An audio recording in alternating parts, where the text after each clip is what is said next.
Alexis, thank you as ever. We'll have more on the markets from Alexis Christophers coming up at 1 p.m., top of the hour, East Coast time, as we talk politics here in Washington. Although we've got our eyes on New York. This was another big breaker from the weekend. It's a busy weekend. Were you out barbecuing? Because we've got a lot of stuff to unpack here. Yeah, we've got a government shutdown that could potentially take hold tomorrow evening. Benjamin Netanyahu's in town. We could be talking about Middle East peace less than an hour from now when they hold a bilateral news conference. National Guard troops are being deployed to the streets of Portland. And how about this? Eric Adams is out of the race in New York. Quit his re-election campaign.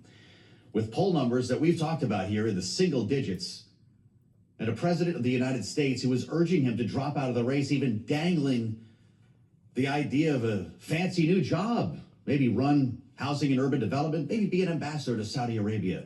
That was a couple of weeks ago when Eric Adams said he was going nowhere. Of course, that was not his tune yesterday. Let's listen to the mayor of New York. Major change is welcome and necessary, but beware of those who claim the answer to destroy the very system we built together over generations. That is not change, that is chaos. Instead, I urge New Yorkers to choose leaders not by what they promise, but by what they have delivered. Well, now, wait a minute. Who was he talking about there? And what do we think about sitting in the stairwell for that video? If you were with us on YouTube, you'd see what I'm talking about.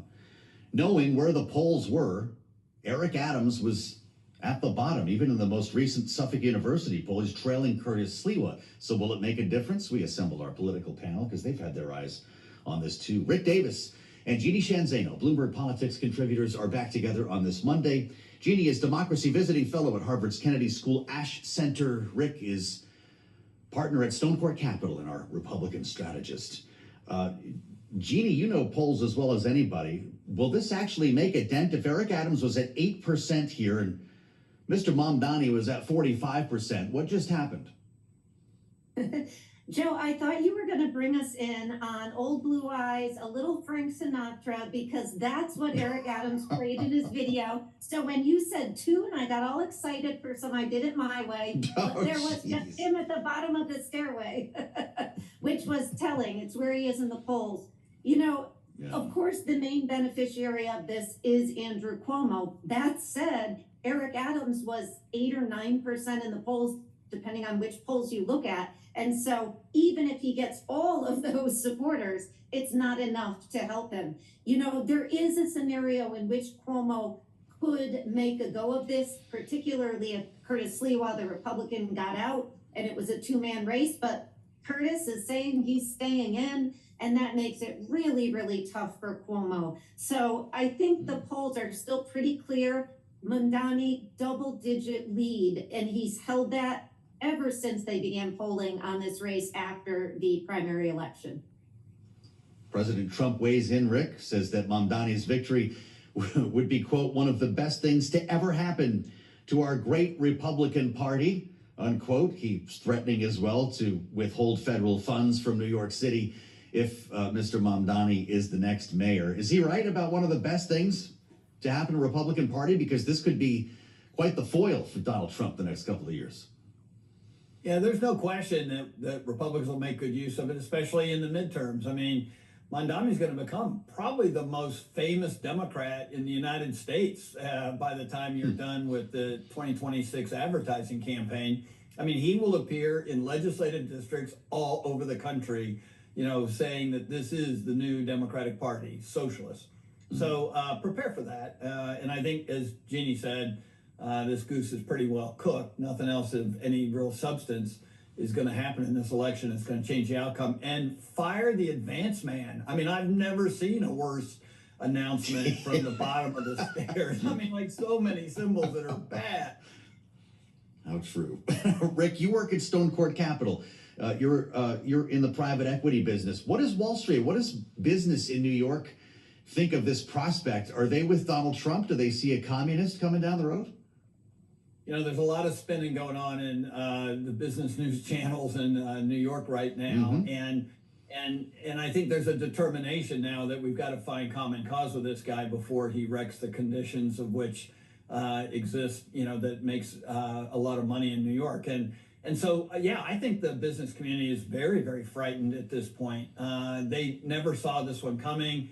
Everybody had this sort of arrogance that no way would the great city of New York, greatest commercial city in the world, elect a socialist to be the mayor of the city. So I think both on a business level and on a personal level, people are worried about the neighborhoods and the safety and the cleanliness.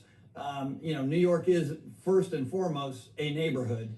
Many of them, but it's how people live in the city and prosper in the businesses that surround them. Jeannie, I'm curious to hear what's on your mind, if this in fact is a done deal and what might come from Mamdani's proposals in New York, of course, not all of which she will be able to enact, but also the fact that we talked about this before President Trump began asking people to drop out of this race. Everybody's name's still on the ballot. How much confusion will there be? That's right. We've got all of these people. It's too late to remove their names, even though he's suspending his campaign. New Yorkers, I think, are wise enough to know that they'll get the message that he's no longer running, but it does create a wrinkle in the system. But, I do think there is a small chance that Cuomo could resurrect his campaign. So you're looking at things like, do the police unions that were supporting Adams, do they endorse Cuomo? That said, look at something else. Hakeem Jeffries, obviously the leading Democrat in the House, he has yet to endorse Mamdani. Similarly, Chuck Schumer. And Hakeem Jeffries got a lot of criticism over the weekend from Democrats because he thanked Adams for his service, and still neither one of them has endorsed Mamdani. So I think you are, to Rick's point, really talking about a huge challenge for moderate, middle-of-the-road Democrats who are very, very worried about what Mamdani has said he is going to try to do. And of course, he does have the endorsement of the governor, which gives him a leg up because she's facing a tough re-election. In that 6 months, if he's elected, he's going to need her. She's going to need him more. And he may get more from Albany than we would think he would if she wasn't facing such a tough re-election bid. So a lot of politics for Democrats at play here that are going to give Mamdani potentially a leg up if he's elected. Well, we're standing by, as I've mentioned a couple of times here, for a news conference at the White House. In fact, we just got our first view of the state dining room where President Trump and Benjamin Netanyahu are going to be holding forth with reporters. There you see it on YouTube right now. They're just getting the room together and getting things prepped, the flags, podiums in place. Rick, one of the concerns that some conservatives and even some progressives have in New York is over Zohran Mamdani's perceived relationship with the Jewish community based on his remarks in the past. He's tried to get around that, but I wonder to what extent that will play out in the voting results here. Yeah, I think that he's got a really troubled relationship with the Jewish community in New York. I've heard references made to him that would be included in the listings of anti-Semitic remarks. I don't know offhand, but that is a appearance that exists there. There's no question about it. And what is interesting to me is, having watched the campaign more intensely in the last couple months, is he doesn't seem to be really working that hard to fix that problem. No high-profile endorsements from Jewish community leaders, and so I do think that adds some of the tension to certainly that community that lives inside the city. So I think too it plays into the Trump narrative, is to sort of how out of the mainstream this individual is, Mamdani. And as you know, Donald Trump has made a cause fighting anti-Semitic behavior on college campuses and elsewhere. And regardless of the motivations, he now owns that and certainly will make good use of it in a Mamdani administration.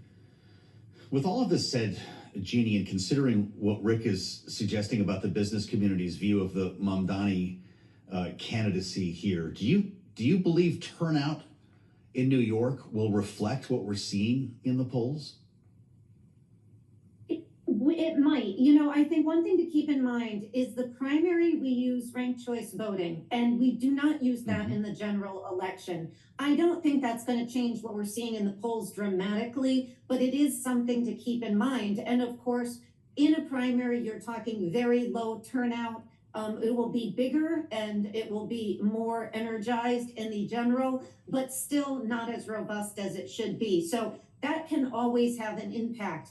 And, you know, I mentioned before Chuck Schumer, you know, there's a lot of speculation that his reluctance so far to endorse Mamdani is tied to this issue of anti-Semitism. But Mamdani, if you just look at the split, consider Joe Biden, how much he was hugging Israel, Netanyahu, the Israeli lobby, versus somebody like Mamdani, almost perfectly captures this deep division in the Democratic Party right now. And we are seeing it particularly amongst young people. So this is a generational battle as well. Remember, Mamdani just a few weeks ago told the New York Times editorial board, if Netanyahu came to New York and he was mayor, he would have him arrested. Well, look, that's why I ask, and I don't know your thoughts, Rick, on this split in the Democratic Party. Are all of those young people going to turn out to vote, or will it be more complicated than that? Well, they certainly did during the primary. I mean, in the neighborhoods that were younger, we saw polling data that said he was 14 points above any other Democrat in the race in the youth vote, and not offset by a substantial vote in older neighborhoods. Jeannie referenced it, but like, you know, New York City voters are not very good at turning out. I mean, the average turnout these days is, you know, below 25%. I mean, it's probably one of the nation's lowest voter turnouts in one of the greatest cities in the world. And so you really have to scratch your head and say, you know, if there's a strategy here, it's to turn out people who don't normally vote.